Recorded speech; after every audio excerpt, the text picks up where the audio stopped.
दोस्तों ये कहानी है बेन और एलेक्स की, जो एक ऐसी जगह पर फंस जाते हैं जहां से जिंदा निकलना मुश्किल ही नहीं बल्कि नामुमकिन है। और ऐसे खतरनाक हालात में भी इन दोनों के बीच में प्यार की शुरुआत हो जाती है। तो कहानी की शुरुआत इदाहो के एक एयरपोर्ट को दिखाने से होती है, जहां पर हम बेन को देखते हैं जो एक न्यूरोसर्जन डॉक्टर है और उसे जल्द से जल्द बाल्टीमोर पहुंचना है एक सर्जरी करने के लिए। तभी यहाँ पर हम एलेक्स को देखते हैं जिसका पूरा नाम है एलेक्स मार्टिन और वो एक जर्नलिस्ट है और जल्दी ही उसकी शादी होने वाली है न्यूयॉर्क में, इसीलिए वो भी जल्द से जल्द न्यूयॉर्क पहुंचना चाहती है। लेकिन यहाँ आने के बाद बेन और एलेक्स को पता चलता है कि खराब मौसम के चलते इनकी फ्लाइट को कैंसिल कर दिया गया है, इसीलिए ये दोनों बहुत ज्यादा परेशान हैं। इन्हें कैसे भी करके अपनी अपनी जगह पर पहुंचना है। इसी परेशानी और टेंशन में मुलाकात होती है इन दोनों की और इनकी बातों से हमें पता चलता है कि ये फ्लाइट इनके लिए कितनी जरूरी थी। तभी थोड़ी देर बाद बात करने के बाद इन्हें एक आइडिया आता है कि अगर ये चाहें तो एक प्राइवेट प्लेन हायर कर सकते हैं। तब इन्हें जल्दी ही एक प्लेन मिल जाता है और एक पायलट भी, जिसका नाम है वोल्टर। वोल्टर इन्हें कहता है कि मैं अपने कुत्ते को भी अपने साथ ले जाना चाहता हूँ, क्योंकि वोल्टर अकेला रहता है। ये दोनों भी इसके लिए राजी हो जाते हैं और कहते हैं कि तुम अपने कुत्ते को अपने साथ रख सकते हो।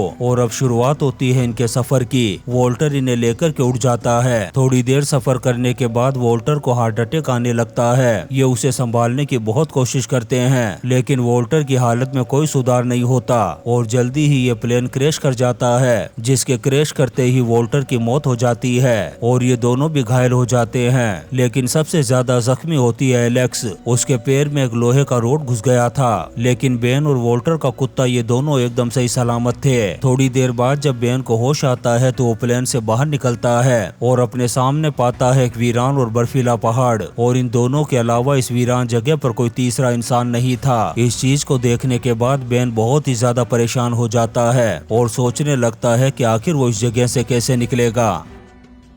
तभी उसे वोल्टर की लाश नजर आती है। बेन नहीं चाहता कि वोल्टर की लाश ऐसे ही पड़ी रहे, इसलिए वो उसे बर्फ के अंदर ही दफना देता है। फिर वो एलेक्स के घाव को देखता है और उसका इलाज करने लगता है, क्योंकि वो एक डॉक्टर है। एलेक्स की हालत बहुत ज्यादा खराब होती है, वो अभी तक होश में नहीं आई थी और अब बेन भी एलेक्स के होश में आने का इंतजार करने लगता है। तभी उसे एक प्लेन की आवाज सुनाई देती है। ये देख कर के बेन जोर जोर से चिल्ला कर के मदद मांगने की कोशिश करता है। वो अच्छी तरह से जानता है कि की आवाज वो लोग नहीं सुन पाएंगे। तब वो फ्लेयर गन भी चलाता है, लेकिन उनकी तरफ से किसी भी तरह का कोई रेस्पॉन्स नहीं आता।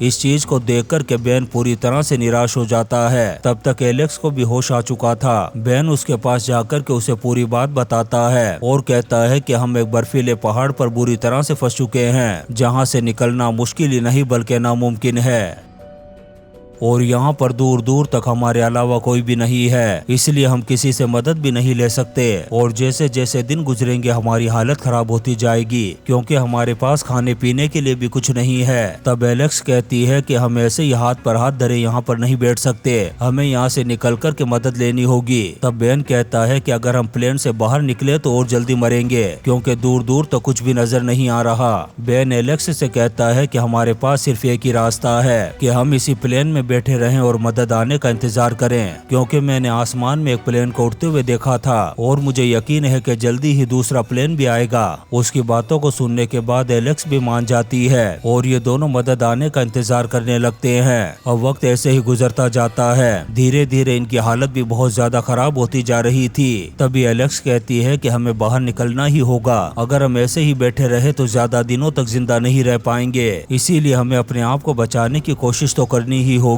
और अब इन सारी बातों को सुनने के बाद बेन कहता है कि ठीक है, मैं मदद के लिए जाऊंगा, लेकिन तुम्हें यहीं पर रुकना होगा, क्योंकि तुम बहुत ज्यादा जख्मी हो। इतना कहने के बाद बेन अकेले ही बाहर निकल जाता है और वो ऐसे ही घंटों इन पहाड़ों पर भटकता रहता है। वो काफी देर तक इधर उधर घूमता है, लेकिन उसे कुछ भी नजर नहीं आता। अब ऐसे ही निराश होकर के जब वो वापस आने लगता है, तभी उसका पैर फिसलता है और वो एक पहाड़ के कोने पर जाकर के लटक जाता है। और अगर बेन अब यहाँ से गिरेगा तो उसका मरना तय है। अब बेन बहुत देर तक यहाँ पर ऐसे ही लटका रहता है, फिर हिम्मत करता है और जैसे तैसे करके अपने आप को बचाने में कामयाब हो जाता है। वहीं प्लेन में हम एलेक्स को देखते हैं जो बेन की चीजों को देख रही होती है। तभी उसे बेन की वाइफ की रिकॉर्डिंग मिलती है, जिसमें वो कहती है कि वो बहुत ज्यादा खुश है कि बेन अभी उसके साथ है। जब बेन इस रिकॉर्डिंग को सुन रही थी, तभी अचानक से प्लेन के अंदर एक तेंदुआ घुस आता है इनका डॉग उस तेंदुए से काफी देर तक WWE की फाइट करता है और उसे एलेक्स के पास नहीं आने देता, लेकिन वो तेंदुआ उस कुत्ते को घायल करके एलेक्स की तरफ बढ़ने लगता है। तब एलेक्स फ्लेयर गन निकालती है और तेंदुए की तरफ चला देती है, जिससे वो जख्मी होकर के भागने लगता है यहाँ से। थोड़ी देर बाद जब बेन आता है तो इन सारी चीजों को देख कर के परेशान हो जाता है। तब एलेक्स उससे सारी बात बताती है। बेन अपने कुत्ते को देखता है जो बुरी तरह से जख्मी था। तब वो उसका इलाज करता है और उस तेंदुए को भी ढूंढ कर के लाता है और उसका मांस पकाता है ताकि ये उसे खाकर के अपने आप को जिंदा रख सके। इसके बाद ये दोनों खाना खाते हैं। इसके बाद बेन एलेक्स से कहता है कि मैं सारा दिन पहाड़ों पर घूमता रहा, लेकिन उसे कहीं भी कोई मदद नहीं मिली। तब एलेक्स कहती है कि हमें फिर से कोशिश करनी होगी, हम ऐसे ही यहाँ पर नहीं बैठे रह सकते। तब बेन कहता है कि बाहर जाना बिल्कुल भी खतरे से खाली नहीं है, इसीलिए अच्छा यही होगा कि हम प्लेन के अंदर ही बैठे रहें। लेकिन एलेक्स को उसकी ये बात बिल्कुल भी पसंद नहीं आती। इसीलिए सुबह सुबह जब बेन सोया हुआ था तो वो कुत्ते को साथ लेकर के यहाँ से निकल पड़ती है। थोड़ी देर बाद जब बेन की आंख खुलती है तो वो देखता है कि एलेक्स यहाँ से गायब है और वो उसे ढूंढना शुरू कर देता है। तभी उसे चिट्ठी मिलती है एलेक्स की, जिसमें लिखा हुआ था कि वो ऐसे ही हाथ पर हाथ धरे नहीं बैठ सकती, इसलिए वो मदद के लिए बाहर जा रही है। और अब इस चीज को देखने के बाद बेन बहुत ज्यादा टेंशन में आ जाता है, क्योंकि वो अच्छी तरह से जानता था कि एलेक्स बुरी तरह से घायल है, इसलिए वो ज्यादा दूर तक नहीं जा सके। अब बेन भी निकल पड़ता है एलेक्स को ढूंढने के लिए और जल्दी ही एलेक्स उसे मिल भी जाती है। वो देखता है कि एलेक्स की हालत बहुत ही ज्यादा खराब है, उसे ठंड भी बहुत ज्यादा लग रही थी, उसे सांस लेने में भी प्रॉब्लम हो रही थी। बेन एलेक्स को संभालता है और उसे एक जगह पर आराम करने के लिए कहता है। फिर ये लोग आग जलाते हैं और रात भर उसी आग के पास बैठे रहते हैं। जैसे ही सुबह होती है ये फिर से अपने सफर पर निकल पड़ते हैं। काफी देर चलने के बाद इन्हें एहसास होता है कि ये यहाँ से अब नहीं निकल पाएंगे, क्योंकि ये लोग इस बर्फीले पहाड़ के अंतिम छोर तक पहुंच चुके थे, जहां से आगे जाने का कोई भी रास्ता नहीं था। इस चीज को देखने के बाद इनकी आखिरी उम्मीद भी टूट जाती है और अब ये लोग यहाँ से वापस भी नहीं जा सकते। बेन कहता है कि मुझे लगता है अब हमारी मौत नजदीक है। फिर वो एलेक्स से कहता है कि मैं चाहता हूँ कि तुम मेरी एक तस्वीर खींचो ताकि किसी को तो मेरी आखिरी तस्वीर मिलेगी, लेकिन एलेक्स उसे मना कर देती है और कहती है कि हमें बिल्कुल भी ऐसा नहीं सोचना चाहिए। फिर ये दोनों हिम्मत हार करके बैठ जाते हैं एक जगह पर। तभी थोड़ी देर बाद इन्हें पता चलता है कि इनका कुत्ता गायब है। तब बेन कहता है कि मैं जा रहा हूँ उसे ढूंढने के लिए। अब बेन उस कुत्ते के पैरों के निशानों का पीछा करते हुए आगे बढ़ने लगता है और थोड़ी देर तक चलने के बाद वो पहुंच जाता है घर के पास। घर को देखते ही बेन खुशी से झूम उठता है और भाग कर के आने लगता है एलेक्स के पास। उधर हम एलेक्स को देखते हैं, वो जिस चट्टान पर बैठी हुई थी अचानक से वो टूट जाती है और एलेक्स जाकर के गिरती है पानी के अंदर। ये पानी बहुत ज्यादा बर्फीला था। एलेक्स धीरे धीरे मरने लगती है। तभी बेन पहुंच जाता है और उसे बाहर निकालता है। वो देखता है कि एलेक्स की पूरी बॉडी ठंडी पड़ चुकी है, तो वो फौरन उसे उठा कर के ले जाता है उस घर के अंदर, जहां वो इलाज करने लगता है उसका। लेकिन एलेक्स की हालत बहुत ज्यादा खराब थी, इसीलिए वो अगले कई दिनों तक बेहोश पड़ी रहती है। और जब उसे होश आता है तो बेन उसे होश में देख कर के बहुत खुश होता है और उसे बताता है कि वो कितने दिनों से बेहोश पड़ी थी, लेकिन अब उन्हें इतनी परेशानी नहीं थी। एलेक्स भी होश में आ चुकी थी और रहने के लिए घर भी था। अब बेन बाहर जाता है आग जलाने के लिए लकड़ियां लेने। इसी बीच एलेक्स फिर से बेन की वाइफ की रिकॉर्डिंग सुनने लगती है। तभी अचानक से बेन आ जाता है और जब वो एलेक्स को उस रिकॉर्डिंग को सुनते हुए देखता है तो बहुत गुस्सा करता है। एलेक्स माफी मांगती है इस चीज के लिए और ऐसे ही ये दोनों एक दूसरे के करीब आ जाते हैं।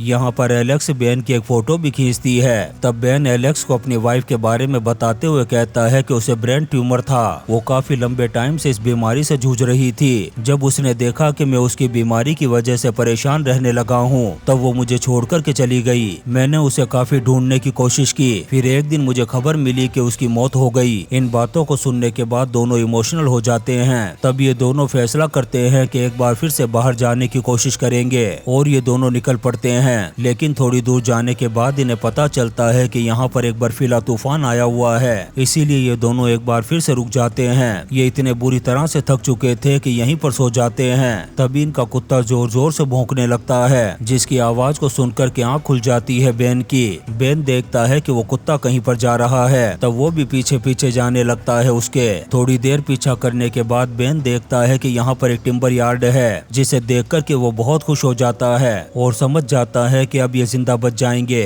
इसीलिए बेन भाग कर के वापस आता है एलेक्स के पास और उसे सारी बात बताता है। फिर ये दोनों कुत्ते को लेकर के जाने लगते हैं टिम्बर यार्ड की तरफ। तभी अचानक से बेन का पैर फंस जाता है बियर ट्रैप में। बेन बुरी तरह से जख्मी हो गया था। एलेक्स काफी कोशिश करती है कि वो उस ट्रैप से उसे आजाद कर सके, लेकिन वो कामयाब नहीं हो पाती। इसीलिए वो भागती हुई पहुंचती है टिम्बर यार्ड की तरफ ताकि वहां पर उसे कोई मदद मिल जाए। एलेक्स उसकी तरफ बढ़ती है, लेकिन तभी अचानक से नीचे गिर कर के बेहोश हो जाती है। अब ऐसे ही वक्त गुजरता जाता है। फिर कुछ टाइम बाद हम बेन को देखते हैं। बेन को जैसे ही होश आता है वो अपने आप को पाता है एक हॉस्पिटल में। यहाँ पर वो एलेक्स को ढूंढने लगता है। तभी उसे पता चलता है कि एलेक्स एक दूसरे यार्ड में है। वो भागता हुआ जैसे ही उस यार्ड के अंदर पहुँचता है तो देखता है कि एलेक्स के पास उसका मंगेतर है, जिसे देखकर के दिल टूट जाता है बेन का, क्योंकि बेन एलेक्स को प्यार करने लगा था और एलेक्स को देखकर के भी यही लग रहा था कि वो भी बेन से प्यार करने लगी थी। फिर थोड़ी देर बाद बेन यहाँ से निकल जाता है, लेकिन जाते वक्त वो बहुत ज्यादा टेंशन में लग रहा था। वो कुत्ते को साथ लेकर के निकल पड़ता है अपने घर की तरफ, लेकिन घर आने के बाद वो हमेशा ही एलेक्स को याद करता रहता है। वहीं दूसरी तरफ एलेक्स की हालत भी बिल्कुल वैसी ही थी। वो भी हमेशा बेन के बारे में ही सोचती रहती और वक्त ऐसे ही गुजरता जाता है। लोग एलेक्स से कहते हैं कि तुम्हें अपनी फोटो शेयर करनी चाहिए क्योंकि तुम मौत को हरा कर के वापस आई हो। तभी एलेक्स को याद आता है कि उसने बेन की एक फोटो खींची थी, इसीलिए वो बार बार कोशिश करती है बेन को कॉल करने की, लेकिन बेन उसका कॉल रिसीव नहीं करता। इससे एलेक्स और भी ज्यादा परेशान होने लगती है। एलेक्स का मंगेतर भी समझ जाता है कि ये उस कालिया के चक्कर में फंस चुकी है, इसीलिए वो इस बारे में बात करता है एलेक्स से। लेकिन अब उसने क्या बात करी ये हमें आगे पता चलेगा। और अब एलेक्स बेन को वो सारी तस्वीरें भेजती है जो उसने वहाँ पर खींची थी। उन फोटोज को देखने के बाद बेन भी इमोशनल हो जाता है और वो एलेक्स से कहता है कि अब हम दोनों को मिलना चाहिए। फिर जल्दी ही मिलते हैं ये दोनों। तब एलेक्स बेन से कहती है कि आखिर तुम मेरा फोन क्यों नहीं उठा रहे थे। तब बेन कहता है कि मैं तुम्हें परेशान नहीं करना चाहता था क्योंकि तुम अपनी जिंदगी अपने मंगेतर के साथ बहुत खुश हो। तब एलेक्स बताती है कि मेरी शादी नहीं हो रही, मैं अपने मंगेतर से अलग हो चुकी हूँ, यानी कि उसके मंगेतर ने यही बातें कही थी उससे। फिर एलेक्स बेन से अपने प्यार का इजहार करती है और कहती है कि मैं तुम्हारे इशारे का इंतजार कर रही थी, लेकिन बेन उसकी बात का कोई जवाब नहीं देता, जैसे कोई चीज उसे रोक रही हो। फिर ये दोनों गले मिलते हैं और एक दूसरे से अलग हो जाते हैं, लेकिन थोड़ी दूर जाने के बाद इन्हें एहसास होता है कि ये दोनों एक दूसरे से कितना प्यार करते हैं। तब भाग कर के आते हैं और गले लग जाते हैं एक दूसरे के। और इसी सीन के साथ ये शानदार movie the mountain between us खत्म हो जाती है। दोस्तों, हम आपके लिए ऐसी ही इंटरेस्टिंग मूवीज एक्सप्लेन करते रहेंगे, तो आप चैनल को सब्सक्राइब जरूर करें और लाइक और कमेंट्स भी करें। Thank you.